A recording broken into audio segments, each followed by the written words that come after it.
Okay, ji, good afternoon, D18, and today we are going to continue with our remaining portion of general anesthetics. Yesterday we talked about general anesthesia and then we talked about components of general anesthesia और मैंने कहा था कि components of general anesthesia में और stages of general anesthesia में differentiate करना आना चाहिए. Components of general anesthesia हमने discuss किए थे, stages of general anesthesia discuss किए थे और then we were talking about the pharmacokinetic principles which affect the induction of anesthesia. And the other word which can be used for this is equilibrium dynamics या फिर कुछ questions में हम इसको factors affecting general anesthesia भी कह सकते हैं. ठीक है जी. Equilibrium dynamics में जब मैं बात कर रही थी तो we said that the pharmacokinetic principles which are affecting the induction of anesthesia are inspired gas concentration. And inspired gas concentration या inspired gas partial pressure is directly proportional to induction of anesthesia, which means that if the partial pressure of a gas in your inspired air is more, then induction of anesthesia would be more or would be speedier. इसको हम कहते हैं direct relationship. ये वही है जो हम physics में पढ़ के आए थे, डायरेक्ट रिलेशनशिप या inversely proportional. So induction of anesthesia is directly proportional to inspired gas concentration या inspired gas partial pressure. Next point is your alveolar ventilation. Alveolar ventilation means number of breaths a patient is going to take, amount of air a patient is going to breathe per unit time. जितना आपका alveolar ventilation ज़्यादा होगा उतनी ही आपकी induction of anesthesia speed up हो जाएगी. So once again we are going to say that there is a direct relationship between alveolar ventilation and induction of anesthesia. जो हमारा थर्ड पॉइंट है इसको हम कहते हैं solubility. I guess I discussed solubility very quickly. इसको दोबारा यहाँ पे दफा देख लेती हूँ. Solubility के लिए जो सेकंड नेम आपकी बुक्स में यूज हो रहा है that is your blood gas partition coefficient. Blood gas partition coefficient is basically the relative affinity of a drug with blood as compared to your inspired gas. अगर किसी भी drug का blood gas partition coefficient ज्यादा है तो इसका मतलब है कि उस ड्रग की एफिनिटी गैस की बजाय या इंस्पायर्ड एयर की बजाय ब्लड में ज्यादा है. इसका मतलब है कि वो ड्रग ब्लड में सॉल्युबल ज्यादा है. इन सब चीजों को डीकोड करना सीखो. इन सब वोकैबुलरी को जो स्टेटमेंट्स आपकी बुक में साइंटिफिकली दी होती हैं उनको इंटरप्रेट करना, उसको डीकोड करना आपके लिए इंपॉर्टेंट है. You should be able to tell कि अगर एक वर्ड दिया हुआ है ब्लड गैस पार्टीशन कोफिशिएंट उसका पर्पस क्या है. ये relative affinity of the drug for blood है. आपने ब्लड और गैस के दरमियान ये रेशो का साइन देखा है. अगर ब्लड गैस पार्टीशन कोफिशिएंट की वैल्यू ज्यादा होती है इसका मतलब है कि ब्लड के लिए एफिनिटी उस गैस की ज्यादा है. अगर ब्लड के लिए एफिनिटी ज्यादा है इसका मतलब है कि वो ड्रग ब्लड में सॉल्युबल ज्यादा है. एंड वंस अगेन अगर ये डायग्राम आपकी स्क्रीन पे आ रही होगी, अगर ड्रग की ब्लड में सॉल्युबिलिटी ज्यादा है तो उसका पार्शियल प्रेशर इंक्रीज नहीं होगा. And I give an example of your Coke और स्प्राइट बॉटल कि जब वो धूप में पड़ी रहती है उसके जो वेपर्स होते हैं वो गैस फॉर्म में सेग्रीगेट हो जाते हैं तो पार्शियल प्रेशर ज्यादा हो जाता है बॉटल की वॉल्स पे. लेकिन अगर नॉर्मल सिनेरियो में वो अपने लिक्विड कंपोनेंट के अंदर डिसॉल्व फॉर्म में होती है तो डिसॉल्व फॉर्म में वो प्रेशर एग्जर्ट नहीं करती और इसका जब तक पार्शियल प्रेशर इंक्रीज नहीं होगा तब तक उसकी डिफ्यूजन इंक्रीज नहीं होगी. जब हमने एनेस्थीसिया इंड्यूस करना है तो इस डायग्राम को देखो, हम एयरवे से गैस आना शुरू हुई है, एल्वियोलाई में जाएगी, उससे एल्वियोलाई से ब्लड में जाएगी और ब्लड से अल्टीमेटली ब्रेन में जाएगी. और ये सारी जो डिफ्यूजन है ये मेम्ब्रेन्स में से हो रही है.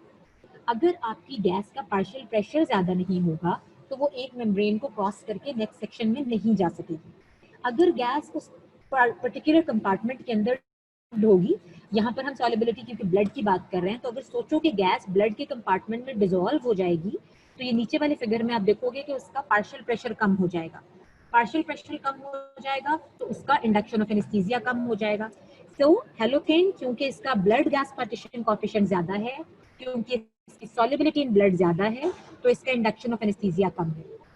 उसके कंपैरिजन में नाइट्रस ऑक्साइड का क्योंकि ब्लड गैस पार्टीशन कोएफिशिएंट कम है, क्योंकि इसकी सॉल्युबिलिटी इन द ब्लड कम है तो इसका इंडक्शन ऑफ एनेस्थीसिया ज्यादा जल्दी हो जाएगा कंपैरेटिवली. हमें कंपैरेटिव की बात कर रहे हैं.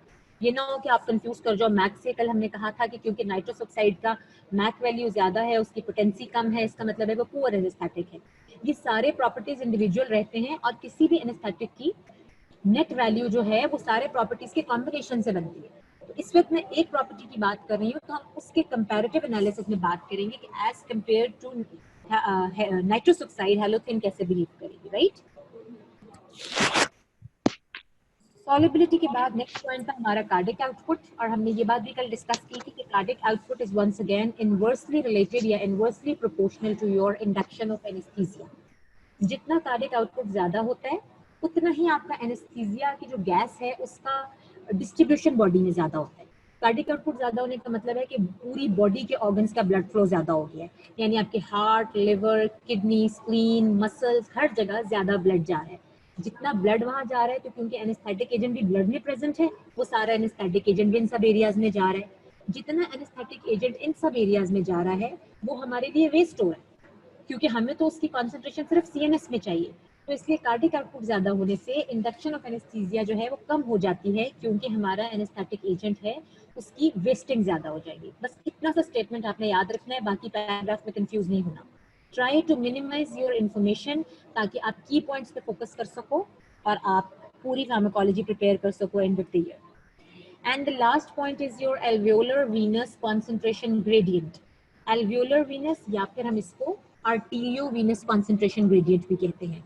And when we say arteriovenous या alveolo-venous concentration gradient, तो इसका मतलब है कि affinity of anesthetic agent in your arterial blood या in your alveoli in comparison to your venous blood. Venous blood वो blood है जो पूरी body से circulate होकर वापस lungs में आ रहा है। अगर आपके venous blood के अंदर anesthetic कम है और आपके एल्वियोलर ब्लड के अंदर एनेस्थेटिक ज्यादा है, नेचुरली कम ज्यादा तो होगा, लेकिन अगर ये डिफरेंस बहुत ज्यादा है तो इसका मतलब है कि वीनस ब्लड में जगह जगह जो ऑर्गन से होकर आया है वहां पे एनेस्थेटिक एजेंट स्टोर हो गया है, वहां पर आपका एनेस्थेटिक एजेंट मेटाबोलाइज हो गया है, वो वापस रिवर्स होकर लंग्स में नहीं आया। तो दिस अगेन प्रिडिक्ट्स डिलेइंग या slowness of induction of anaesthesia. जितना आपके एल्वियोलर और वीनस ब्लड के गैशियस कॉन्सेंट्रेशन में डिफरेंस ज्यादा होगा, इसका मतलब अगेन यही है कि वेस्टिंग ऑफ एनेस्थीसिया एजेंट ये ज्यादा हो रही है एंड अल्टीमेटली आपका induction of anaesthesia slow down हो गया। Am I clear?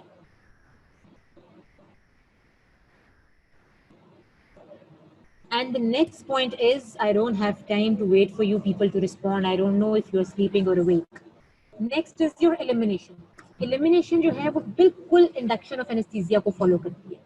यही सारे प्रिंसिपल्स जो हैं वो एलिमिनेशन को भी इफेक्ट करते हैं जो इंडक्शन को इफेक्ट कर रहे थे, लेकिन सिर्फ उलट। यानी आप यही कहोगे कि जितनी इंस्पायर्ड गैस की कॉन्सेंट्रेशन आपने ज्यादा की थी, इंडक्शन ज्यादा हो रही थी। तो सिमिलरली जितनी इंस्पायर्ड गैस की कॉन्सेंट्रेशन कम करोगे, आपकी एलिमिनेशन ज्यादा होना शुरू हो जाएगी। इसी तरह आप कह रहे थे कि जितना वेंटिलेशन रेट हम बढ़ा रहे थे, इंडक्शन ज्यादा हो रही थी, जितना वेंटिलेशन रेट हम बढ़ाएंगे, एलिमिनेशन ज्यादा होना शुरू हो जाएगी। क्योंकि जब आप पेशेंट को रिकवर करते हो, एलिमिनेट करते हो, तो आप इंस्पायर्ड गैस जो आप दे रहे हो, जो पेशेंट के मास से उसके अंदर जा रही है, उसमें एनेस्थेटिक की कॉन्सेंट्रेशन कम कर दोगे। अब सारी डायनेमिक्स रिवर्स हो गई। पहले बॉडी में जीरो थी अमाउंट और आप जो दे रहे थे उसमें मैक्सिमम थी, और वो हायर से लोअर कॉन्सेंट्रेशन में फ्लो कर रही थी। अब जब आप उसको जो एयर दे रहे हो, जब आपने उसमें एनेस्थेटिक की कॉन्सेंट्रेशन कम कर दी है, तो नेचुरली बॉडी उसका सोर्स बन गया है, बॉडी उसका रिजर्वायर बन गया है, तो वो बॉडी से वापस लंग्स में डिफ्यूज आउट करना शुरू करती है। ठीक है, इसलिए एलिमिनेशन भी उसी तरह उसके पैरेलल जो है वो डिस्कस होगी। सिर्फ एलिमिनेशन में एक थोड़ा सा चेंज है कि एलिमिनेशन में मेटाबॉलिज्म भी रोल प्ले करता है। इंडक्शन में हमने कहा था कि जितना पेरिफेरल ऑर्गन्स जो हैं उनमें ज्यादा जा रहा है एनेस्थेटिक एजेंट, उतनी इंडक्शन स्लो है। लेकिन एलिमिनेशन में ऐसा नहीं होगा, क्योंकि कुछ ड्रग्स ऐसी हैं जो आपके पेरिफेरल ऑर्गन्स में जाके मेटाबोलाइज हो जाती हैं, जैसे आपकी हेलोथेन है, जैसे आपका मेथॉक्सीफ्लोरेन है। ये लिवर में जाके मेटाबोलाइज होगी, ये किडनीज के थ्रू एक्सक्रीट आउट हो जाएंगी। तो नेचुरली जब एक्सक्रीट आउट होंगी तो एलिमिनेट हो गई। नाइट्रोस ऑक्साइड बॉडी में लंग्स के थ्रू जाती है और लंग्स के थ्रू जो है ये बॉडी में जाती तो लंग्स के थ्रू है, लेकिन वापस आते वक्त ये लंग्स के साथ साथ लिवर और किडनी से भी एलिमिनेट होती है। इसका मतलब है कि इंडक्शन अगर इनसे स्लो थी तो एलिमिनेशन इनसे जल्दी हो जाएगी। राइट, इस डायग्राम से ये बात क्लियर हो रही है। Next comes your organ system effects. कि आपके डिफरेंट ऑर्गन्स के ऊपर आपके जनरल एनेस्थेटिक्स किस तरह से एक्ट करते हैं। When we are talking about organ system effects, तो हम as a whole general anaesthetic की बात डिस्कस करेंगे कि सारे जनरल एनेस्थेटिक्स का किस ऑर्गन के ऊपर क्या इफेक्ट है, और उसके बाद एमसीक्यूज के लिए एक एक दो इंडिविजुअल प्रॉपर्टीज को हाईलाइट कर लेंगे। इस एनेस्थेटिक एजेंट की ये इंडिविजुअल प्रॉपर्टी सीएस में है, इस एनेस्थेटिक एजेंट की ये इंडिविजुअल प्रॉपर्टी सीएनएस में है, and so on so forth. Right, जिन मेजर सिम्टम्स की हम बात करते हैं तो हम बात सबसे पहले करेंगे नर्वस सिस्टम की. All the inhaled anesthetics are going to decrease the cerebral metabolic rate. और जब वो cerebral metabolic rate को decrease करते हैं तो उसके रिजल्ट में cerebral vasoconstriction होती है.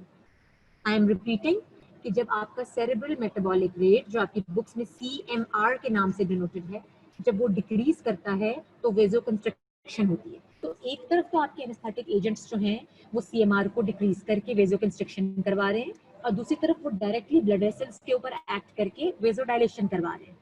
तो अगर आप एनेस्थेटिक एजेंट को नॉर्मल कंसेंट्रेशन पे देते हो, नॉर्मल वैक वैल्यू के मुताबिक देते हो, तो आपकी वेजो कंस्ट्रिक्शन और वेजो डायलेशन एक दूसरे से कैंसिल आउट हो जाएंगे और सेरेब्रल ब्लड फ्लो के ऊपर नेट इफेक्ट 0 हो जाएगा. तो हम कहेंगे कि नॉर्मल वैल्यू के ऊपर बात करें. अगर हम फार्माकोलॉजिकल एक्शंस की बात करें तो वो सेरेब्रल मेटाबॉलिक रेट को डिक्रीज करके वेजो कंस्ट्रक्शन करवाएगा और डायरेक्टली ब्लड वेसल्स को डायलेट करवा के आउट योर CNS इफेक्ट. यही 1.5 जुमला आपने याद करना है, बाकी के पैराग्राफ के ऊपर फोकस नहीं करना. मैंने यहाँ की पॉइंट सिर्फ इसीलिए लिखे होते हैं कि आप जब खुद से घर बैठ के रीड आउट करो तो आप अननेसेसरी इन्फॉर्मेशन के साथ डिस्टर्ब नहीं हो, बल्कि इंपॉर्टेंट और नेसेसरी इन्फॉर्मेशन पर फोकस करें. Next system is your cardiovascular system. Cardiovascular system की जब हम बात करते हैं तो we are talking about your blood vessels and then we are talking about your heart. All the gases are going to decrease your arterial pressure in direct proportion to their concentration. जितनी blood में anaesthetic की concentration ज्यादा होगी, जितनी inspired gas ज्यादा होगी, जितनी alveolar concentration ज्यादा होगी, उसी रेलेवेंस में आपकी आर्टीरियल प्रेशर जो है वो कम होगा. और अगर आपका पेरिफेरल आर्टीरियल प्रेशर डिक्रीज होता है, when I am saying that there is decrease in your peripheral arterial, I am in about peripheral vascular resistance. If the peripheral arterial pressure is going to decrease, it's peripheral vasodilation हो जाएगी इस scenario में, right? Blood vessel हैं तो heart पे halothane और एनफ्लोरेन जो है वो कार्डियक आउटपुट को डिक्रीज करती है, क्योंकि ये वेगल स्टिमुलेशन कॉज करती है. इस बात को हाईलाइट करें अपनी बुक्स में कि ये पैरासिम्पैथोमाइमेटिक के तौर पे एक्ट करती हैं, ये वेगल स्टिमुलेशन कॉज करती हैं. और पैरासिम्पैथेटिक सिस्टम जब एक्टिवेट होता है तो अल्टीमेटली रिजल्ट क्या होता है उसका कि आपका कार्डियक आउटपुट कम हो जाता है, आपका हार्ट रेट कम हो जाता है, आपका ब्लड प्रेशर भी डिक्रीज हो जाता है, राइट?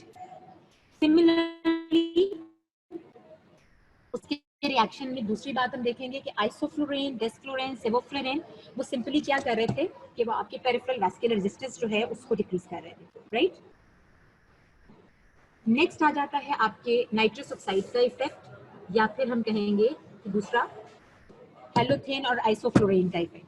हेलोथेन और isoflurane they are going to sensitise your myocardium to circulating catecholamines. आपका मायोकार्डियम जो है उसकी सेंसिटिविटी इंक्रीज हो जाएगी, यानी ये डायरेक्ट जाके हार्ट को स्टिमुलेट नहीं करती, ये सिर्फ हार्ट की सेंसिटिविटी को इंक्रीज करती है. तो अगर उस पेशेंट के अंदर सर्कुलेटिंग कैटेकोलामीन ज्यादा होंगे,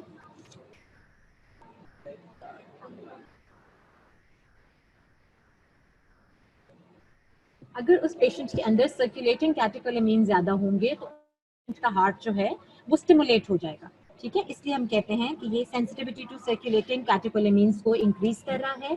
इस केस में नॉर्मल पेशेंट में कोई इफेक्ट नहीं आएगा, लेकिन अगर किस पेशेंट जो है वो एड्रेनलिन रश में चल रहा है, या अगर उस पेशेंट को एंग्जाइटी अटैक हुआ हुआ है, उसके कैटेकोलामीन्स इंक्रीज हुए हुए हैं, तो उस सिनेरियो में हम कहेंगे कि उस पेशेंट के अंदर एरिथमिया हो सकता है, ठीक है? नॉर्मल सिचुएशन में कुछ नहीं होगा.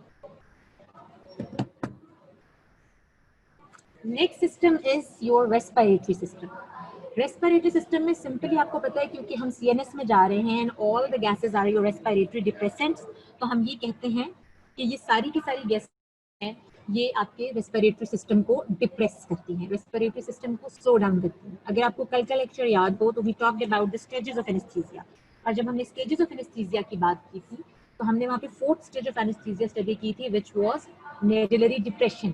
एंड यस आई सेड कि नॉर्मल इंस्टेंसेस में हम मेडुलरी डिप्रेशन तक प्रोग्रेस नहीं करते, लेकिन नेचुरली अगर वो मेडल्ला को डिप्रेस करने की कैपेसिटी रखते हैं आपके एनेस्थेटिक एजेंट्स, तो वो आपके रेस्पिरेटरी सेंटर को स्लो डाउन जरूर करेंगे, उनको सप्रेस या डिप्रेस जरूर कर सकते हैं, right? Concentrations that still exist during recovery depress the increase in ventilation during hypoxia. क्योंकि आप रिकवरी फेज में हाइपोक्सिया बेशक हो रहा हो, लेकिन क्योंकि आपका रेस्पिरेटरी सेंटर डिप्रेस हुआ होगा, तो हाइपोक्सिया को जो नॉर्मल बॉडी का रिस्पॉन्स होता है वो होता है हाइपर वेंटिलेशन। तो उस केस में हाइपर वेंटिलेशन भी नहीं होगी। आपने इन डिटेल्स में नहीं जाना, आपने सिर्फ टॉप ऑफ द लिस्ट ये लिख लेना है रेस्पिरेटरी सिस्टम पे कि ये सब के सब रेस्पिरेटरी डिप्रेसेंट्स होते हैं, ठीक है? And that's all. इसके और आप कहोगे कि इसकी वजह से वेंटिलेटरी रिस्पांस टू हाइपोक्सिया भी डिक्रीज हो जाता है, यानी हाइपोक्सिया इंड्यूस्ड हाइपरवेंटिलेशन भी नहीं हो पाती। इंडिविजुअल प्रॉपर्टीज में जो चीज यहाँ याद रखने वाली है वो ये है कि डेस्फ्लुरेन सारे के सारे, मैंने कहा, रेस्पिरेटरी डिप्रेसेंट्स हैं, इसके साथ साथ सारे के सारे ब्रोंकोडायलेटर्स हैं। ये सब के सब गैसेस जो हैं ये आपके ब्रोंक्यूल्स को या आपके रेस्पिरेटरी सिस्टम की सारे नेटवर्क को डायलेट करते हैं। लेकिन डेस्फ्लुरेन साथ साथ में एक इरिटेंट भी है, और जब भी कोई इरिटेंट आप इनहेल करते हो तो उसके रिस्पॉन्स में क्या होता है? Reflex bronchospasm. इसका मतलब है कि डेस्फ्लुरेन कैन कॉज या इनिशिएट रिफ्लेक्स ब्रोंकोस्पाज्म। और एनफ्लुरेन जो है वो पंजेंट है, उसकी बड़ी स्ट्रॉन्ग स्मेल है। तो जब आप पंजेंट ड्रग लेते हो तो बॉडी का रिस्पॉन्स क्या होता है पंजेंट स्मेल को, कि वो ब्रेथ होल्ड करती है। तो ये पंजेंसी भी जो है ये आपकी ब्रेथ होल्डिंग को प्रमोट करेगी, which is going to decrease the induction of anaesthesia. तो आपने डेस्फ्लुरेन और एनफ्लुरेन की दो इंडिविजुअल प्रॉपर्टीज याद कर लेनी है, और बाकी की सारे जनरलाइज एक स्टेटमेंट लिख देनी है कि all anesthetic agents decrease या depress your respiratory center and respiratory rate and they cause bronchodilation. That is all. उसके बाद हम आ जाएंगे बाकी सिस्टम्स पे। बाकी ऑर्गन्स के इफेक्ट्स आपके लिए सिग्निफिकेंट नहीं है, तो उस पर आप फोकस नहीं करोगे, सिर्फ आप ये एमसीक्यू पॉइंट्स दो और हाईलाइट करोगे, दैट इज योर हेपेटोटॉक्सिसिटी। जब मैं आपको एलिमिनेशन अभी बता रही थी तो I talked about the fact that some of the drugs get metabolised in the liver and are excreted via liver. उस एक्सक्रीशन में halothane tends to form a toxic metabolite जो कि हेपेटोटॉक्सिसिटी कॉज करता है। इसलिए हम कहते हैं कि halothane is responsible for causing halothane hepatitis, inflammation of your liver। Halothane hepatitis का टर्म अपने बुक्स पे नोट डाउन कर लें, ताकि जब भी हेपेटोटॉक्सिसिटी की बात हो तो इमीडिएटली आपके दिमाग में ये टर्म जो है वो जंप अप करे कि हेलोथिन कॉजेज हेपेटाइटिस, राइट? उसके बाद जो आपने चीज याद रखनी है टॉक्सिक इफेक्ट्स में, वो है आपका मेलिग्नेंट हाइपरथर्मिया। मेलिग्नेंट हाइपरथर्मिया इसलिए इंपॉर्टेंट है बेटा क्योंकि ये आप बहुत जगह पे पढ़ के आए। We have studied malignant hyperthermia while studying your sedative hypnotics. We have studied malignant hyperthermia while studying your antipsychotics. We study malignant hyperthermia while studying skeletal muscle relaxants. We study malignant hyperthermia while we are dealing with your autonomic nervous system. Excuse me.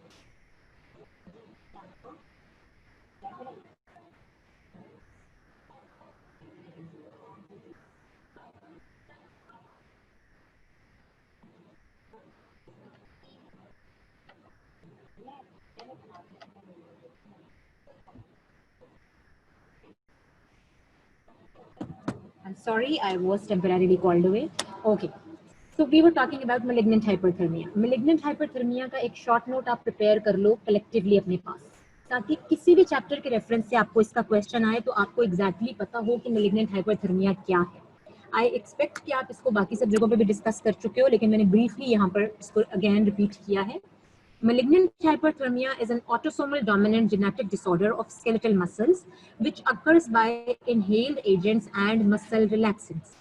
It consists of rapid onset of tachycardia, hypertension, severe muscle rigidity, hyperthermia, hyperkalemia and acidosis. और आपको इसका mechanism भी पता होना चाहिए कि ये basically genetic disturbance होती है RYR रिसेप्टर्स में, रियानोडिन R रिसेप्टर्स, जो कि कैल्शियम के लेवल्स को इंक्रीज कर देते हैं with in your skeletal muscles. जितना ज्यादा कैल्शियम एक्सक्रीट हो रहा है वहां पर, उतनी ज्यादा कंट्रैक्शन हो रही है।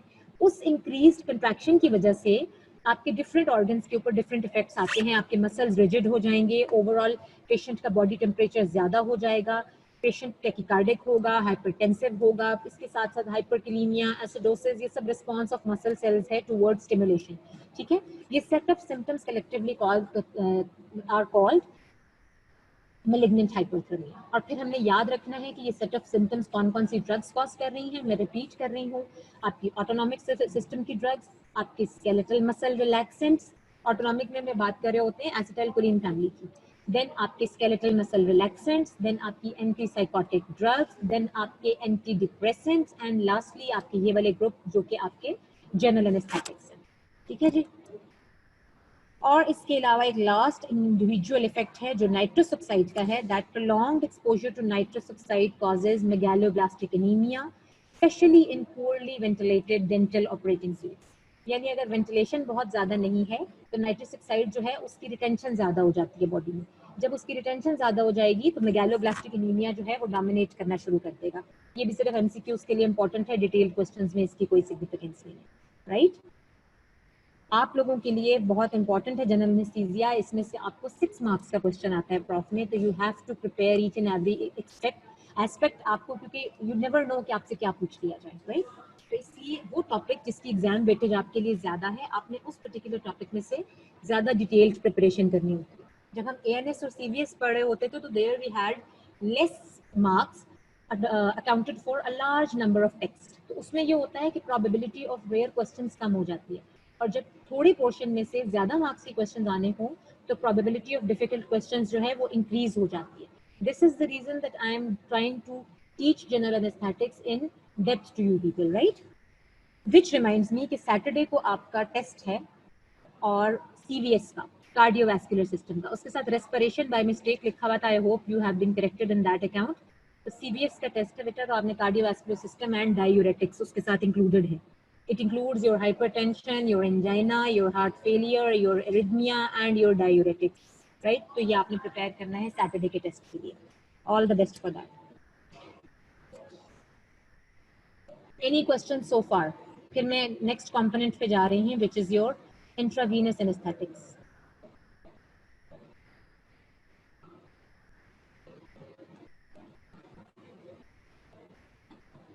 Okay. So the second component is your intravenous anesthesia या intravenous anesthetics. अभी तक जो drugs हमने पढ़ी हैं, those were your inhalation anesthetic agents, जिसके अंदर आपकी nitrous oxide और आपके बाकी सारे fluoride compounds important थे. And now the second portion of your general anesthesia is your intravenous anesthesia. We are very much misconcepted about this thing. हम लोग समझते हैं कि जनरल एनेस्थीसिया वही है जिसमें मास्क लगा के पेशेंट को बेहोश कर देते हैं, राइट। जनरल पॉपुलेशन का यही कॉन्सेप्ट है, which is absolutely wrong. Intravenous agents are also there which can produce general anesthesia. उसमें उन कंपोनेंट्स को ऊपर आपने फोकस करना है जो कोई कंपोनेंट्स हो labour no subclassification, just listing of the names, barbiturates and benzodiazepines जो कि हम पहले पढ़ चुके हैं सेडेटिव हिप्नोटिक्स के अंदर। तो ये सिर्फ हमने लिस्ट डाउन करने होते हैं, लेकिन हम जनरल एनेस्थेटिक्स में इनकी डिटेल में नहीं जाते, बिकॉज वी अज्यूम कि हम सेडेटिव हिप्नोटिक्स में बार्बिटुरेट्स और बेंजोडाइजेपिन्स का मैकेनिज्म ऑफ एक्शन, उनके एडवर्स इफेक्ट्स, उनकी डिटेल्स, उनके क्लिनिकल यूजेस, हर चीज पढ़ के आए हैं। What we are going to focus over here is these 3 individual drugs which are being displayed on your screens: propofol, etomidate and ketamine. ये 3 ऐसी इंडिविजुअल ड्रग्स हैं जो हमारे आईवी एनेस्थेटिक्स के रेफरेंस से हमारे लिए इंपॉर्टेंट है। इन तीनों ड्रग्स पे हमें शॉर्ट नोट्स आ सकते हैं, इन तीनों ड्रग्स की हमें इंडिविजुअल प्रॉपर्टीज आ सकती हैं, इनके ऑर्गन सिस्टम इफेक्ट्स आ सकते हैं, इनका एक दूसरे के साथ कंपैरिजन भी आ सकता है। तो जब हम ये ड्रग्स को डिस्कस करेंगे तो आई सजेस्ट कि आप अपने पास कंपैरेटिव नोट्स बना लो, जिसमें आप प्रोपोफोल, केटामाइन और एटोमिडेट को एक दूसरे से कंपेयर करके एक पेज पे लिख के डिस्कस करो कि किस में क्या प्रॉपर्टी प्रेजेंट है और किस ड्रग में क्या प्रॉपर्टी प्रेजेंट है, राइट। एक तो आपकी मेमोरी को ये चीज हेल्प करती है, दूसरा ये होता है कि अगर आपको कंपैरेटिव क्वेश्चन आता है तो आप उसको अटेम्प्ट करने में इजी हो जाते हो। So, talking about your first important intravenous general anesthetic, that is your propofol, which is also called diisopropyl phenol. Diisopropyl phenol का ही नाम है propofol. Propofol आजकल क्लिनिकली बहुत ज्यादा आउट पेशेंट डिपार्टमेंट में यूज हो रहा है, शॉर्ट माइनर सर्जिकल प्रोसीजर्स के लिए। छोटी सी कोई इंजरी है जिसको हमने आउटी से देख लेना है, जिसे हमने ओपीडी या ओटी में डील करना है, जिसको हमने अंदर वाले ओटी में नहीं लेके आना, तो वहाँ पे हम क्या करते हैं कि शॉर्ट ड्यूरेशन की सर्जरी करके वहीं से पेशेंट को डिस्चार्ज कर देते हैं इमीडिएटली। इसलिए हम इसको कहते हैं कि ये out patient department general anaesthetic है, ओपीडी जनरल एनेस्थेटिक है। आपके लिए भी बहुत इंपॉर्टेंट है क्योंकि आप यू आर बीइंग डेंटिस्ट, तो आपने पेशेंट को एडमिट करके अपने पास रखना तो नहीं है, तो आप भी उन एजेंट्स के ऊपर ज़्यादा प्रेफर करते हो इन अनवांटेड सिचुएशंस जिसके साथ आप पेशेंट को डिस्चार्ज कर सकते हैं। Its onset of action is very similar to your thiopental and thiopental is your barbiturate. लेकिन इसकी रिकवरी बहुत रैपिड है, तो यही इसका सबसे बड़ा प्रोस्पेक्ट है, यही इसका सबसे बड़ा एडवांटेज है that it has very speedy recovery time, right. आप इंजेक्शन देते हो प्रोपोफॉल का, after 8 to 10 minutes patient recover हो, को आपने करनी है, प्रोपोफॉल दिया है और आफ्टर 10 मिनट्स जो है वो पेशेंट रिकवर हो जाएगा। एंड रिकवर जो हो वो बिल्कुल नॉर्मल होता है, उस पर कोई रेजिडुअल इफेक्ट नहीं होता, कोई उसके ऊपर डिलेड इफेक्ट नहीं होता, कोई पोस्ट एनेस्थेटिक इफेक्ट नहीं होता, बल्कि वो बिल्कुल नॉर्मल बिहेव कर रहा हो। तो this is called smooth recovery और रैपिड रिकवरी। देन इसका एक अदर एडवांटेज ये है, it causes anti emetic action. Surgeries are usually associated with nausea and vomiting.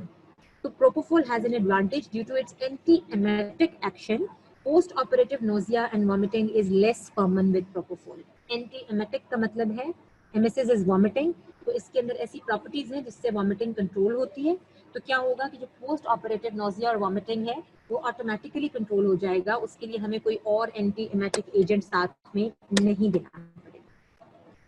Then आप अपनी बुक्स में टॉप ऑफ प्रोपोफॉल ये बात पॉइंट आउट कर लें, ये बात लिख लें, that does not cause analgesia. I repeat, propofol does not cause analgesia. हम ये अज्यूम करते हैं कि जब भी कोई एनेस्थेटिक दिया है, पेशेंट बेहोश हुआ है, तो उसके साथ साथ उसका पेन सेंटर भी ब्लॉक हो गया, लेकिन प्रोपोफॉल हिप्नोसिस तो कॉज करता है, पेशेंट को अनकॉन्शियस कर देता है, लेकिन उसके पेन पाथवे के ऊपर कोई इफेक्ट नहीं करता। इसलिए हम कहते हैं कि एनाल्जेसिया नहीं होता, जस्ट एनेस्थीसिया हो जाता है या फिर जस्ट हिप्नोसिस हो जाता है। ठीक है, नेचुरली जब पेशेंट स्लीप में चला जाएगा, अनकॉन्शियस हो जाएगा, तो अगर उसको पेन हो भी रही होगी तो उस पेन को वो रिस्पॉन्ड नहीं करेगा, तो आपका पर्पस तो सर्व हो गया। लेकिन इस सिनेरियो का डिसएडवांटेज ये है कि there is strong pain on injection site. अगर आप ऐसी ड्रग इंजेक्ट कर रहे हो जो खुद बहुत एनाल्जेसिक इन नेचर हो, तो उसको इंजेक्ट करते हुए पेन नहीं होती, लेकिन प्रोपोफॉल की इंजेक्शन साइट के ऊपर severe पेन होती है। So this is one of the disadvantages of propofol. Then propofol has strong negative inotropic effect, which means that it causes a decrease in blood pressure and it is also a respiratory depressant. तो आप propofol के short notes बनाते हुए उसके ऊपर साथ decrease के sign का एरो लिखोगे और आप लिखोगे कि ये रेस्पिरेटरी सिस्टम को भी डिप्रेस करता है और ये सीवीएस को भी डिप्रेस करता है। इतनी इंफॉर्मेशन आपके लिए काफी है। शॉर्ट नोट्स बनाना सीखें ताकि चीजें याद रहें आपको, ठीक है। तो हमने ये बात, क्योंकि ये प्रॉपर्टी आगे एटोमीडेट और केटामाइन के साथ कंपेयर होगी, इसलिए आपने इस बात को याद रखना है कि ये सीवीएस को भी डिप्रेस कर रहा है और ये रेस्पिरेटरी सिस्टम को भी डिप्रेस कर रहा है।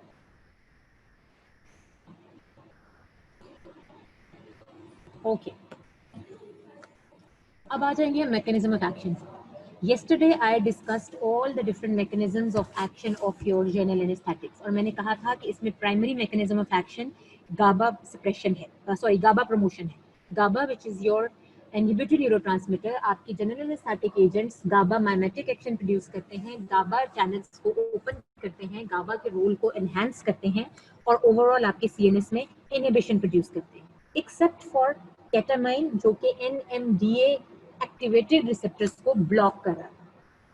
GABA क्योंकि इनहिबिटरी सिस्टम है उसको प्रमोट कर रहे होते हैं, और जो आपका एक्साइटेटरी सिस्टम है जो कि NMDA सिस्टम है, एस्पार्टेट सिस्टम है, NMDA रिसेप्टर पे एक्ट कर रहा होता है।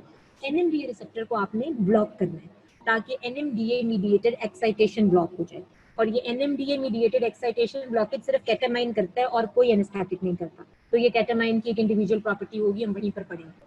इसीलिए मैंने मैकेनिज्म ऑफ एक्शन जो है वो रिपीटेडली हर जगह डिटेल में नहीं बताया, सिंस मैंने कल बिगिनिंग में 1-2 स्लाइड्स में सारी चीज जो है वो एक्सप्लेन कर दी थी। आपको बस GABA याद होना चाहिए, और बार बार ये बात दोहराने का पर्पस ये है कि आपके सामने जब गाबा का नाम लिया जाए तो आपको ऑटोमेटिकली पता हो कि वो स्टैंडर्ड यूनिवर्सल इनहिबिटरी न्यूरोट्रांसमीटर है और उसका पर्पस यही है कि जहाँ पे भी वो एक्ट कर रहा है, वो जिस भी सिस्टम को कंट्रोल कर रहा है, वो सिस्टम को बेसिकली इनहिबिट करेगा। चाहे हम स्केलेटल मसल्स की बात करें, चाहे हम ब्रेन की बात करें। आपको याद होगा पार्किंसनिज्म में भी हमने गाबा माइमेटिक एक्शन प्रोड्यूस किया था। Alright, and that is all about your propofol. Thiopental, I already told you that thiopental is your barbiturate which you studied in your sedative hypnotics. Dr. Najma ने पढ़ाए थे आपको, सिर्फ briefly बताऊंगी यहाँ पे। Thiopental is the short acting barbiturate जो कि उसका एक secondary action ये भी है कि वो anesthesia भी cause करता है। If you remember तो sedative hypnotics में आपने clinical uses of barbiturate anesthesia या surgical anesthesia पढ़ा हुआ होगा। तो basically thiopental can produce of consciousness और hypnosis in one circulation time। इतना क्विक एक्शन है इसका कि आपने उधर इसको लगाया, बॉडी में एक सर्कुलेशन में जितना टाइम लेती है, एक हार्ट बीट जितना टाइम लेती है, उतनी देर में इसका एक्शन जो है वो आ भी जाता है। अब ये चीज हमें कहाँ हेल्प करती है? ये चीज हमें हेल्प करती है इंडक्शन ऑफ एनेस्थीसिया में। yesterday when we were discussing the stages of anesthesia, तो हमने वहां देखा था कि स्टेजेस पे अगर हम स्टेप वाइज चलें तो बहुत टाइम लगता है, because before surgical anaesthesia stage हमारे पास एक डिसइनहिबिशन की स्टेज आ रही थी जिसमें पेशेंट डिलीरियस था, एक्साइटेड था, हाइपर एक्टिव रिफ्लेक्सेस थे पेशेंट के। नॉर्मल इंस्टेंसेस में हम नहीं चाहेंगे कि हम कभी भी स्टेज से डील करें ड्यूरिंग सर्जरी, तो हम क्या करते हैं, इस इंडक्शन फेज में साथ में थायोपेंटल भी दे देते हैं। इमीडिएट एक्शन है कि बाय द टाइम आपके बाकी जनरल एनेस्थेटिक्स जो है उनका एक्शन आना शुरू हो, थायोपेंटल अपना काम कर चुका हो। और वो जो थोड़े बहुत डिस्टर्बिंग फेजेस थे, आप ये कह सकते हो कि जो आपका टाइम ऑनसेट ऑफ एनेस्थीसिया का जो टाइम होता है ना, जो आपका विंडो पीरियड होता है एनेस्थीसिया का, वो डिक्रीज कर जाता है, राइट। लेकिन जितनी जल्दी ये इंड्यूस करता है उतनी ही जल्दी ये रिमूव भी हो जाता है। बट देन अगेन उतनी देर में हमारे बाकी के एनेस्थेटिक एजेंट्स का इफेक्ट आने शुरू हो जाता है, मेंटेनेंस फेज में पेशेंट चला जाता है, तो हम बाद में इसकी रिकवरी की हमें टेंशन नहीं होती, बिकॉज मेंटेनेंस फेज को मेंटेन करने के लिए बाकी के जनरल एनेस्थेटिक एजेंट्स जो हैं वो हमारे लिए सफिशिएंट होते हैं। That is enough about thiopental. बस सिर्फ आपने इतना याद रखना है कि शॉर्टेस्ट एक्टिंग बार्बिटुरेट है, इंडक्शन फेज को हेल्प करता है क्योंकि it induces anaesthesia with in one circulation, and that's it. Next is your benzodiazepines. Benzodiazepines भी मैंने आपको बताया सेडेटिव हिप्नोटिक्स में आप पढ़ के आए हो। In anaesthesia benzodiazepines are used as a pre anaesthetic medication. Pre anaesthetic medication मतलब कि एनेस्थीसिया इनिशिएट करने से पहले। Whenever you are going to undergo a surgery, तो एक नेचुरल बॉडी फिनोमेना है कि पेशेंट एंजाइटी में होता है। उस एंजाइटी की वजह से उसका ब्लड प्रेशर भी इफेक्ट होगा, उसका रेस्पिरेटरी सेंटर भी इफेक्ट हो रहा होगा, और नेचुरली हमें सर्जरी में डिस्टर्बिंग कॉन्सिक्वेंसेज मिल सकते हैं। So in order to calm down the patient, in order to relax the patient, हम pre surgically, pre anaesthetically patient को बेंजोडाइजेपिन देते हैं। बेंजोडाइजेपिन देने का पर्पस सिर्फ ये होता है कि हमने पेशेंट को सेडेट करना है, हमने पेशेंट को काम डाउन करना है, और उस काम डाउन करने की वजह से पेशेंट रिलैक्स हो जाता है, right. So we say that patient is going to have amnesia, anxiolysis and sedative effect with the presence of your benzodiazepine agent. Actual anaesthesia में इसका इफेक्ट बहुत कम है, ये सिर्फ सपोर्ट मेडिसिन के तौर पे काम कर रही है, इसीलिए मैंने इसकी डिटेल्स यहाँ नहीं बताई, since we have already discussed it in your sedative hypnotics topic. Now we are going to talk about another individual drug. पहले हमने प्रोपोफॉल पढ़ी है, अब आपने एटोमिडेट को उसके पैरेलल प्रोपोफॉल के साथ कंपेयर करना है। आपने देखना है कि एटोमिडेट और प्रोपोफॉल में सिमिलैरिटीज क्या क्या हैं और एटोमिडेट और प्रोपोफॉल में डिफरेंसेस क्या क्या हैं। फिर आपने ये भी डिस्कस करना है कि एटोमिडेट के प्रोस क्या हैं, एडवांटेजेस क्या हैं, और उसके कॉन्स क्या हैं या उसके डिसएडवांटेजेस क्या हैं। कॉन्स मीन कॉन्सिक्वेंसेस, ठीक है। जो टॉक्सिसिटी होती है यूजुअली हम उनको कॉन्सिक्वेंसेस में डाल देते हैं, उनको डिसएडवांटेजेस में डाल देते हैं। एटोमिडेट का मैकेनिज्म ऑफ एक्शन बिल्कुल सेम है प्रोपोफॉल के साथ, गाबा के थ्रू ये एक्ट करते हैं, तो ये एक सिमिलैरिटी आ गई। प्रोपोफॉल जो है वो सीवीएस को और रेस्पिरेटरी सिस्टम को डिप्रेस कर रही थी। एटोमिडेट की स्लाइड में आप देखोगे पहला पॉइंट ही मैंने ये लिखा है कि it causes minimal cardiovascular and respiratory depression, यानी कि आपकी सीवीएस को भी कोई इफेक्ट नहीं कर रही है और ये आपकी रेस्पिरेटरी सिस्टम को भी एडवर्सली इफेक्ट नहीं कर रही है। Etomidate produces a rapid loss of consciousness and rapid recovery. ये वाली चीज भी बिल्कुल प्रोपोफॉल के साथ कंपेरेबल है, रैपिड इंडक्शन, रैपिड रिकवरी। लेकिन अच्छा, फिर Etomidate causes a high incidence of pain. Once again, etomidate does not cause analgesia. जो मैंने प्रोपोफॉल में कहा था, एनाल्जीसिया नहीं होगा, डायरेक्टली हिप्नोसिस या लॉस ऑफ कॉन्शियसनेस होगी. तो ये वाली चीजें बिल्कुल कंपेरेबल है प्रोपोफॉल के साथ. ये सारी इसकी सिमिलैरिटीज हुई. डिफरेंसेस में प्रोपोफॉल में हमने कहा था कि प्रोपोफॉल हैज एंटी इमेक्टिव action which supports the post operative nausea and vomiting. लेकिन etomidate causes severe post operative nausea and vomiting. यानी ये एक डिसएडवांटेज आ गया कि ना सिर्फ ये कि ये nausea and vomiting को कंट्रोल नहीं कर रही बल्कि ये कॉज कर रही है. तो ये इसके कॉन्सिक्वेंसेज या डिसएडवांटेजेस में काउंट होगा. Then etomidate has a very severe adverse effect जिसको हम कहते हैं इसका एंडोक्राइनोलॉजिकल एडवर्स इफेक्ट है. ये आपके एंडोक्राइन सिस्टम को एडवर्सली इफेक्ट करती है क्योंकि ये आपके एड्रीनोकॉर्टिकल सप्रेशन कॉज करेगी. ये एड्रीनोकॉर्टिकल सप्रेशन जो है ये इसके डोज लिमिटिंग या यूज लिमिटिंग इफेक्ट, ये इतना सिवियर इफेक्ट है कि हम since we have better options, अब प्रोपोफॉल वो सारा कुछ कर रही है जो एटोमिडेट कर रही है, then why go for etomidate. मतलब एटोमिडेट में हमारे पास कोई ऐसी स्पेसिफिक एडवांटेज नहीं आई इन कंपैरिजन टू प्रोपोफॉल जिसकी वजह से हम एटोमिडेट को प्रेफर करें. तो इसलिए अनलेस कि you don't have propofol available with you और आपके पास एटोमिडेट पड़ी हुई है, there is no point in using etomidate in any case. This is the reason कि क्लिनिकली एटोमिडेट को बहुत ज़्यादा यूज़ नहीं हो रहा होता क्योंकि उसमें कोई ऐसी इंडिविजुअल एडवांटेज नहीं है जो इसके यूज़ को प्रमोट करे. इनफैक्ट ये क्या कर रही है, ये पोटेंट सेरेब्रल वेजोकंस्ट्रिक्टर है, ये सवेयर एंडोक्राइन एडवर्स इफेक्ट्स रखती है, ये हिप्नोटिक तो है लेकिन एनाल्जेसिक एक्शन प्रोड्यूस नहीं करती, और सिर्फ ये एडवांटेज है कि ये सीवीएस और रेस्पिरेटरी सिस्टम को इफेक्ट नहीं करती. ठीक है, तो आपने एटोमिडेट के डिसएडवांटेजेस पे ज़्यादा फोकस करना है सिंस वो रिलेटिवली ज़्यादा हैं as compare to your advantages. I hope you have prepared a comparative analysis of propofol and etomidate with the points I've just told you. Next comes your ketamine या ketamine. Ketamine produces dissociative anesthesia. अब ketamine के reference से बेटा आपको questions, अगर हम तीनों में से कहूँ ना कि सबसे ज़्यादा क्वेश्चंस किस में से आते हैं तो वो ketamine में से आते हैं. Ketamine produces dissociative anesthesia. Dissociative anesthesia की टर्म को जहन में रखो, where your eyes remain open with slow nystagmic gaze. When I say dissociative anesthesia, तो आपने अपने माइंड में वो पिक्चर लानी है जो आपकी क्लासरूम के अंदर होती है. I usually think that students while attending a lecture in the lecture theatre are in a state of dissociative anesthesia. They have their eyes open, but एक आइज का फोकस कहीं और होता है. आप जब खड़े होते हैं सामने, आपको लग रहा होता है कि टीचर को पता नहीं चल रहा, बट आई कैन टेल कि आप देख रहे हो लेकिन आपकी आइज फोकस्ड नहीं है, वो किसी दूर किसी एरिया के ऊपर निस्टेग्मिक मैनर में स्टे कर रही हैं, और वो जहाँ पे टीचर है या जहाँ पे आपका बोर्ड है या जहाँ पे आपकी स्लाइड है उस पर फोकस नहीं कर रही. तो बेसिकली इसको हम कहते हैं डिसोसिएटिव एनेस्थीसिया, यानी पेशेंट इज कॉन्शियस. अब प्रोपोफॉल और एटोमिडेट में हम पढ़ के आए थे कि पेशेंट अनकॉन्शियस हो जाता है, पेन सेंसेशन उसकी रहती है लेकिन वो अनकॉन्शियस हो जाता है. केटामाइन में हम पढ़ रहे हैं कि ये एनाल्जेसिया प्रोड्यूस करता है, यानी पेन रिलीव हो जाती है लेकिन पेशेंट अनकॉन्शियस नहीं होता. वो कॉन्शियस तो होता है लेकिन वो अपनी सराउंडिंग से डिसोसिएटेड होता है. The patient is unaware of what ever is happening in the surroundings. आप क्लासरूम में बैठे हैं, आपकी आंखें खुली हैं लेकिन आपको बिल्कुल नहीं पता कि आपके आसपास क्या हो रहा है, आपको बिल्कुल नहीं पता कि टीचर क्या बोल रहा है, आपको बिल्कुल नहीं पता कि बाकी लोग क्या कह रहे हैं. This is called dissociated state and it is characterised by catatonia, amnesia, analgesia with और विदाउट लॉस ऑफ कॉन्शियसनेस. कभी कभी हो सकता है कि लॉस ऑफ कॉन्शियसनेस हो जाए इंडिविजुअल पेशेंट्स के अंदर, बट यूजुअली हम सिंपली यही कहते हैं कि it causes analgesia but no hypnosis. पिछले दोनों में हमने कहा था कि they did not cause analgesia but they caused hypnosis. तो ये चीज केटामाइन की डिफरेंट है in comparison to your etomidate and propofol. और इसमें जो कैटाटोनिया का वर्ड है वो आपने इसको जरा फोकस कर लेना है. कैटाटोनिया के बारे में आपको आइडिया होना चाहिए. Catatonia is basically A neurological state जिसमें एक साइकोटिक पेशेंट वाली सिचुएशन होती है आपकी, यानी जैसे पेशेंट डिलीरियस फेज में नहीं होता.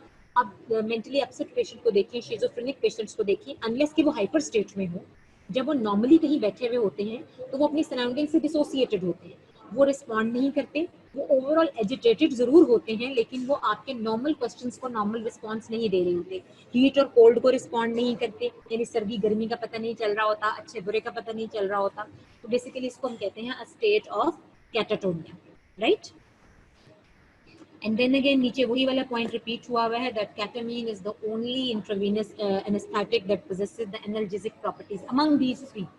अगर आप ओपियोइड्स को या बेंजोडाइजेपिन्स को या बार्बिटूरेट्स को काउंट करो तो फिर हम ओनली नहीं कहेंगे, फिर हम इसलिए बल्कि मैं यहीं पर इस ओनली के वर्ड को हटा देती हूँ क्योंकि मैं यहाँ पे सिर्फ प्रोपोफॉल और इटोमिडेट से कंपेयर कर रही हूँ।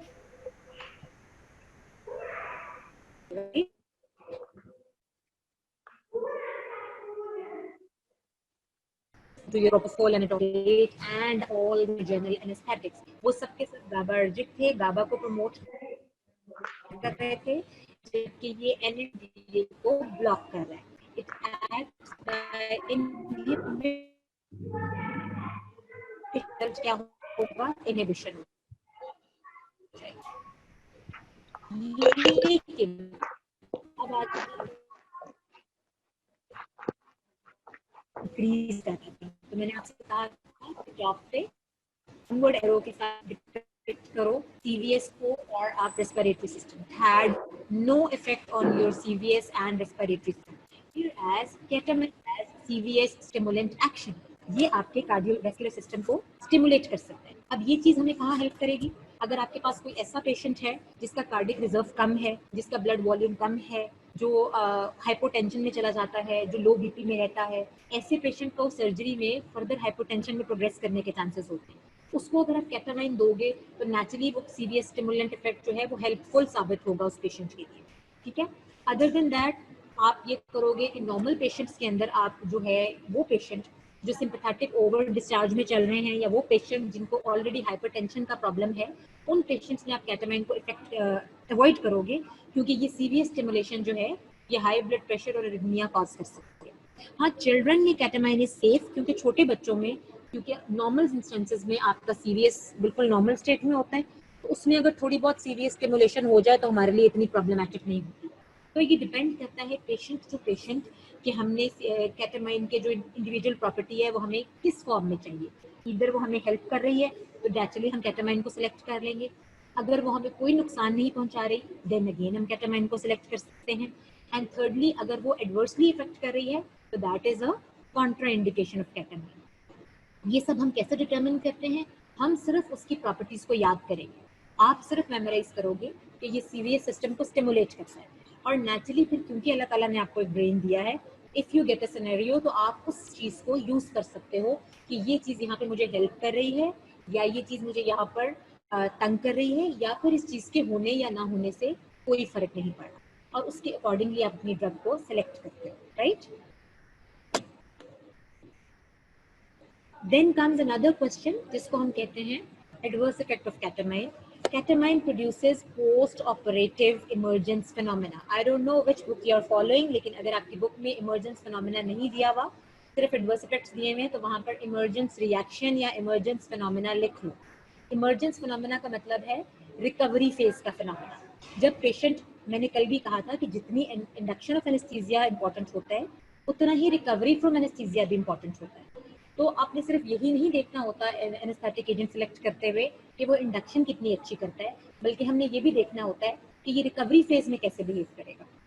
केटामाइन हैज अ प्रॉब्लम कि वो जब रिकवर करता है पेशेंट, तो हमने कहा था कि प्रोपोफोल से तो क्विक रिकवरी हो रही थी, इटोमिडेट से भी विद इन 5 मिनट्स रिकवर हो रहा था पेशेंट, और हमने कहा था कि कोई हैंगओवर भी नहीं है, कोई पोस्ट एनेस्थेटिक इफेक्ट नहीं है पेशेंट में, पेशेंट खुद ड्राइव करके आया है या खुद गाड़ी चला के घर जा सकता है। लेकिन केटामाइन में ऐसा नहीं है। केटामाइन से जब पेशेंट रिकवर करता है, जब पेशेंट, जिसको लेमन लैंग्वेज में कहते हैं आउट करा रहे हैं, जब पेशेंट एनेस्थीसिया से आउट हो रहा होता है तो एक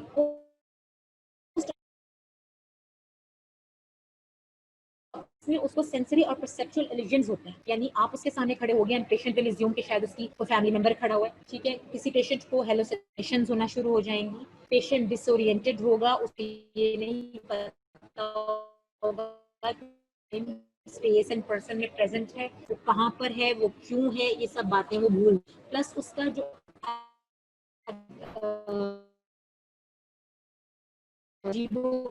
चीजें इमेजिन कर, आप इमेजिन करो कि किसी बंदे में ये सेट ऑफ सिम्टम्स आ रहे हों तो इसका मतलब है कि वो फिट साइकोलॉजिकल स्टेट में नहीं है, करना है तो उसको ऑब्जर्व करना है, उसको डायरेक्शन दैट डिसएडवांटेजेस या एडवर्स इफेक्ट्स आर इंपॉर्टेंट कि आपको ड्रग यूज करने से पहले पता होना चाहिए. इट्स नॉट नेसेसरी कि हर एडवर्स इफेक्ट हर पेशेंट में आए, but the knowledge of adverse effects tells us कि क्या क्या चीज एक्सपेक्ट करनी है. You would know what to expect, and naturally you can counsel the patient that what you are supposed to expect. इस patient को आप भी इस प्रोसेस से जब बाहर आओगे तो ये सिम्टम्स हो सकते हैं which are absolutely normal, you don't need to bother about them, right? So that is all about your ketamine. This almost sums up the topic of your intravenous general anesthesia. Now lastly हम थोड़ा सा एक बात कर लेते हैं adjuvant drugs के ऊपर. एडजुवेंट्स मतलब सपोर्टिव ड्रग्स. वो ड्रग्स जो फर्स्ट लाइन ड्रग्स नहीं होती, वो ड्रग्स जो सोली अकेले यूज नहीं होती, लेकिन वो सपोर्ट करती हैं बाकी के आईवी जनरल एनेस्थेटिक्स को. इसलिए हम उसके लिए वर्ड यूज करते हैं helping drugs, adjuvant drugs. Adjuvant word का मीनिंग लिख लीजिए, क्योंकि जब प्रॉफ में एडजुवेंट वर्ड लिखा था तो most of you would be blank, पता नहीं ये क्या होता है. और एडजुवेंट सिर्फ यहाँ पर ही नहीं आ रहा है, ये आपकी कीमोथेरेपी में भी एक दो जगह पे यूज हो रहा होता है. तो आपको पता होना चाहिए कि एडजुवेंट मतलब अगर हम पेशेंट को किसी और चीज के लिए ट्रीट कर रहे हैं और कोई और इफेक्ट आ रहा है और उस सेकेंडरी इफेक्ट को हम कंट्रोल करने की कोशिश कर रहे हैं, तो इसका मतलब ये सपोर्टिव मेडिसिन है, इसको हम कहेंगे एडजुवेंट मेडिसिन. एडजुवेंट ड्रग्स में जो मोस्ट कॉमन ड्रग हैं वो है हमारे ओपियोइड्स. ओपियोइड एनाल्जेसिक्स भी आप अलग से पढ़ चुके हो, तो यहाँ पे मैं डिटेल में जाने की जरूरत नहीं है. सिर्फ नाम याद कर लो कि रेमिफेंटेनिल, which is an opioid, it has an extremely short duration of action. अब नेचुरली मैंने अभी आपको पढ़ाया है कि कुछ कुछ एनेस्थेटिक्स ऐसे हैं जो एनाल्जेसिया प्रोड्यूस नहीं कर रहे. देन अगेन तो उसकी इंडक्शन ड्रग्स ऐसी हैं जिनके टाइम को डिले को, उस डिले इन ऑनसेट को कम करने के लिए हम क्या करते हैं, जैसे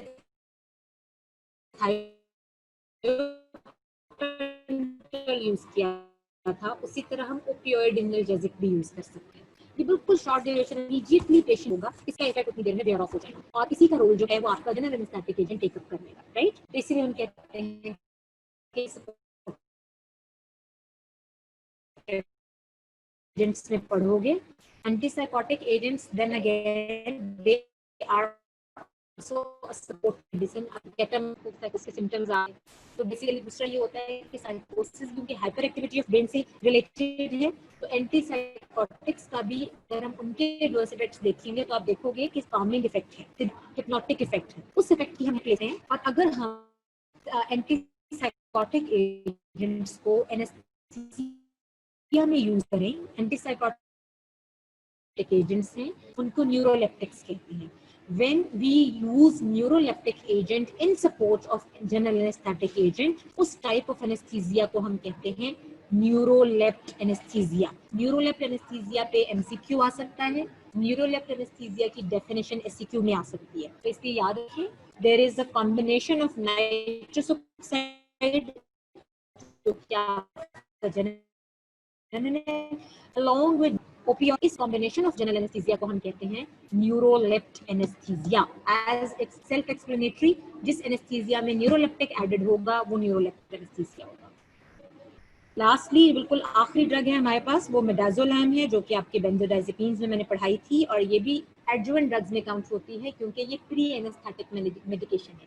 इसका एनेस्थीसिया में इतना रोल नहीं है, बल्कि एंजाइटी को सप्रेस करने में रोल है, इसलिए हम कहते हैं कि midazolam is a pre anaesthetic medication or it's a adjuvant drug. That is all about general anesthesia. If you have any questions, you can ask.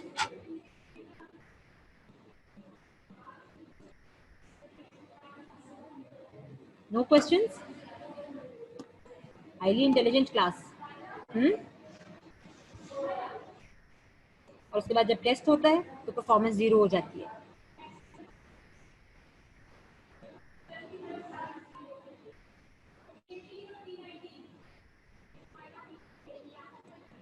Okay जी, I guess I have induced anaesthesia.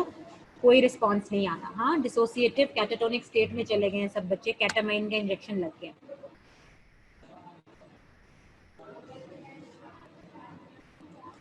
Now this slide, which is now showing on my screen, is a comparative analysis of your monoanesthesia versus your combination balanced anesthesia. आपको याद होगा कल मैंने आपको शुरू में कहा था कि before discovery of general anaesthetic agents, okay if it's all clear then it's excellent, बड़ी अच्छी बात है।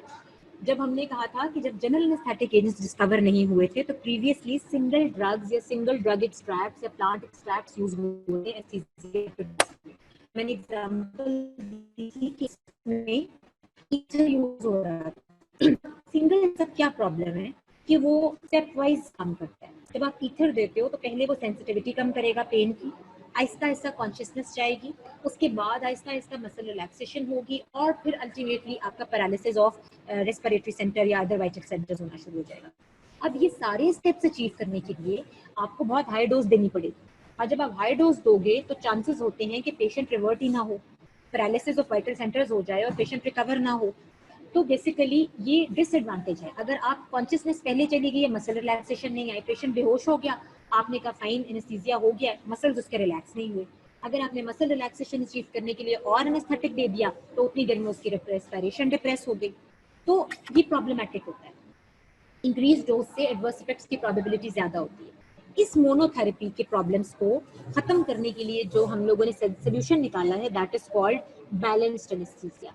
Balanced anesthesia is a combination of multiple anesthetics used together in order to take advantage of their beneficial effects and avoid their adverse effects.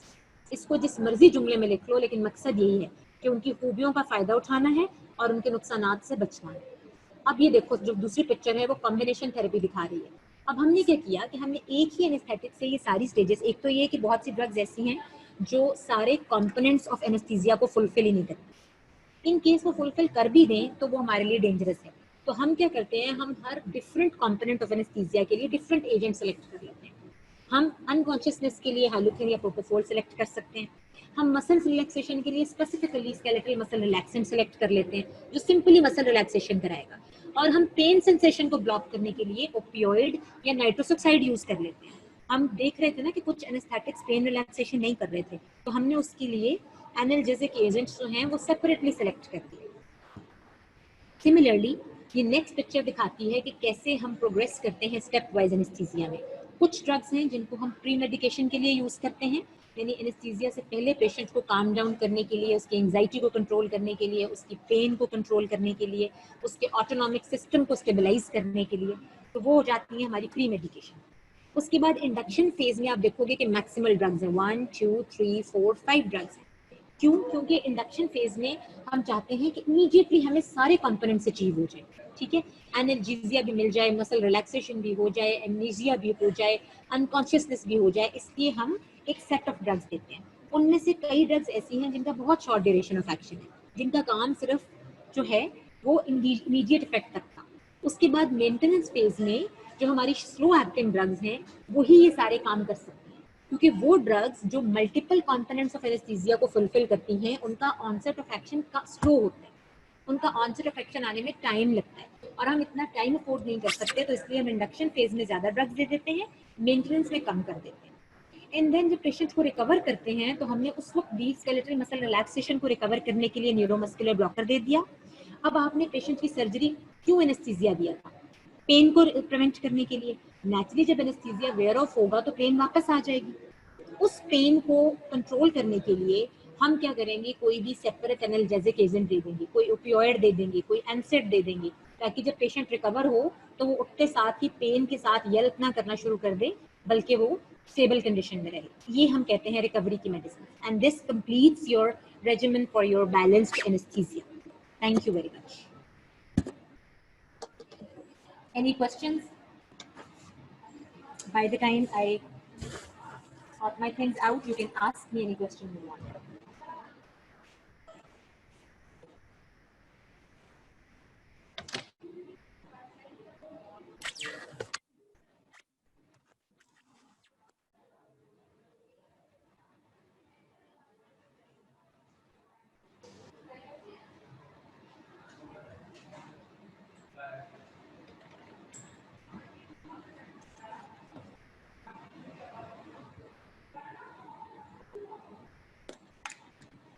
Okay, ji, all clear. That's excellent. Best of luck for your CVS test on Saturday, and naturally, best of luck to prepare CNS for future tests.